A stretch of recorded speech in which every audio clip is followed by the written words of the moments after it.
Autism spectrum disorder, or ASD, is a condition that can cause challenges or abnormalities in the development of social skills, communication, or behavior. Here's how you, as a parent, can become educated on the topic and provide the support your child needs if they happen to have ASD. Noticeable symptoms of autism tend to appear in children between the ages of 2 and 3, which is when most diagnoses take place. According to the CDC, the current rate of autism spectrum disorder among 8-year-olds is 1 out of every 54. This is a considerable departure from the 1 out of every 150 that was estimated in a similar study from 2000.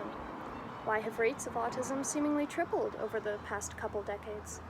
Are there some environmental factors more present in this day and age that are causing rampant autism? Maybe it's the fluoride in the drinking water? Hold your horses there, cowboy. The main reason it's thought that rates of autism have increased so much is simply because of better diagnosis. As the perspective on autism shifts towards greater awareness and acceptance, more children are more accurately diagnosed, so it's not the actual number of cases that has dramatically increased, but the quality of diagnosis.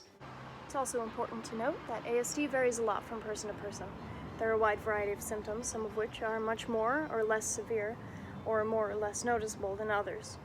ASD has been found to affect children of all races, ethnicities, and socioeconomic groups at nearly identical rates, with the small exception of Hispanic children being marginally less likely to develop the condition.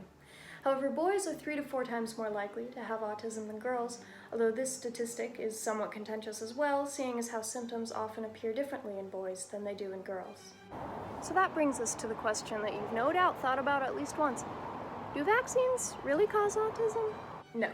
This misconception arose from and I use very heavy quotation marks here, scientific paper, positively dripping with fraud, that was only able to produce the claim that out of a sample size of 12, 7 parents thought that their child may have begun displaying symptoms of autism roughly around the time they received the MMR vaccine. That's it. No further evidence has ever corroborated this claim. So should you get your child vaccinated? Yes. For the love of all things good and holy, yes. God, please, yes. If not vaccines, what does cause ASD? Is it genetic, inheritable, influenced by environmental factors? Well, research regarding this is up and coming, and we don't entirely have a solid idea yet, but here's what we do know. First, ASD is highly inheritable. This has been shown by studies involving twins, which found that if one identical twin was autistic, there was an 80% chance that the other twin would be as well. That rate was 40% for fraternal twins. One Swedish study placed the overall inheritability of ASD at as high as 90%. There's no one specific gene that has ever been identified to consistently cause ASD. However, researchers have found as many as 102 different genes that they consider to be strongly linked to autism. That is to say, both rare and common gene mutations are likely to cause autism. Epigenetic causes of ASD, as previously mentioned, are not particularly well known. However, research suggests that some environmental factors that may contribute to the development of this condition include advanced age at time of conception, prenatal exposure to air pollutants, or maternal obesity or diabetes. Additionally, issues at birth such as prematurity, very low weight, or difficulties that prevent oxygen from reaching the baby's brain may cause ASD later in life. If your child has autism, what should you do? First of all, there is no cure for autism. People with ASD very often live full and happy lives, and consider their condition not to be a disease or an impediment, but a vital part of their personality and uniqueness.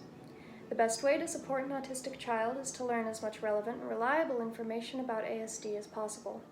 Try to provide the structure and routine that your kid may rely on. Additionally, some behavioral intervention therapies have been developed for very young children. These techniques tend to focus on the development of social communication skills and may reduce the severity of symptoms later in life. If you have a very young child, remain conscious of their developmental milestones. If they aren't reaching some of them, then reach out to a doctor or ask for reference to a specialist, who may be able to suggest some of these intervention techniques. Finally, recognize that autistic people face unfair stigma and discrimination. Supporting your autistic child's health as they grow up involves cooperation with education, employment, and social care sectors as well. Most importantly, it's vital to love and support your child not in spite of their condition, but including and because of it. Thank you for watching.